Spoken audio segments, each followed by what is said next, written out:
Partons à présent à la découverte d'une rescapée célèbre. Comme vous le savez sans doute, la Tour Eiffel, construite pour l'exposition universelle de 1889, devait être détruite après les festivités. Mais elle est toujours là. Marie-Laure Bonnemain et Nicolas Belmont, qui n'ont pas le vertige, sont montés tout en haut à 324 mètres avant de redescendre par des passages interdits au commun des mortels. Un tout petit pays, un très grand monument. Un emblème incontournable, peut-être le plus connu du monde. La Tour Eiffel. Une vieille dame de 123 ans qui attire aujourd'hui plus de 7 millions de visiteurs par an. Mais qui se cache dans les recoins de cette structure de fer. Salut. Salut. 5 h du matin, Ça va? Bonjour, Jacques. Pilier Sud. Alors c'est parti. C'est l'heure de l'approvisionnement.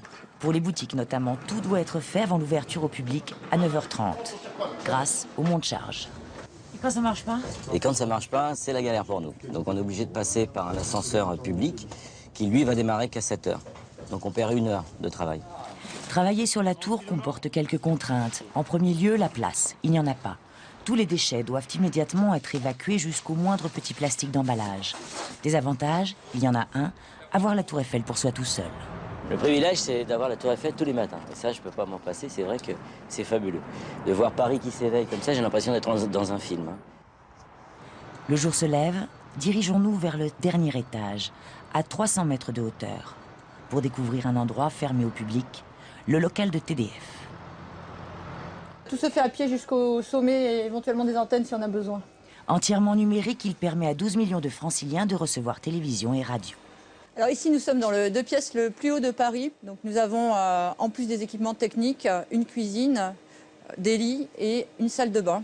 Mais aujourd'hui, il y a des gens qui travaillent? Alors aujourd'hui, il n'y a plus personne qui travaille. Tout est supervisé à distance depuis le sous-sol de la Tour Eiffel. D'ici, une vue exceptionnelle, bien au-delà du périphérique. Une vue aux multiples visages selon le temps. Du haut de l'antenne, la Dame de Fer atteint 324 mètres, un record à Paris.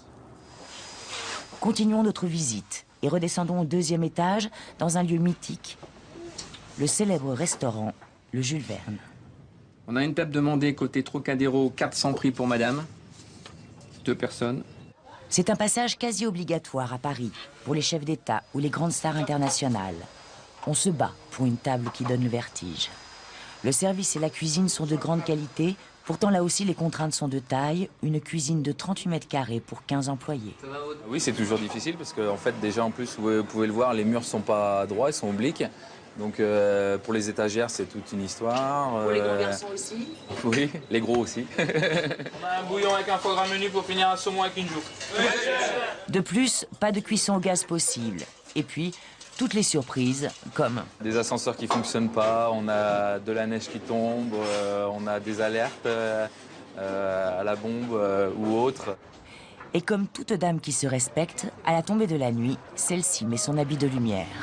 La visite du premier étage, mesdames, messieurs, this is the first floor visit, la visite à la première planta. Vous trouverez les boutiques, le bar, le restaurant, l'exposition, le musée, le film, the movie. Depuis 11 ans, Wim est agent d'accueil. Il évolue tous les jours à des postes différents. Très attaché à la tour, il prend au sérieux son rôle d'ambassadeur. Il est magique parce qu'il est unique. Il n'y en a pas deux, la Tour Eiffel. Donc c'est vrai qu'on est fiers d'être là. Les anecdotes, oui, les plus chouettes sont les demandes en mariage. Il m'est arrivé une fois aussi, ça c'est une anecdote un peu moins sympathique, c'est que la personne a perdu la bague. Elle était si grande et si belle, la tour, avec son ascenseur. Plus d'un siècle qu'elle chavire les cœurs, déjà en 1900, Marguerite de Val en faisait l'héroïne coquine de sa chanson. Que c'est donc beau, la Tour Eiffel.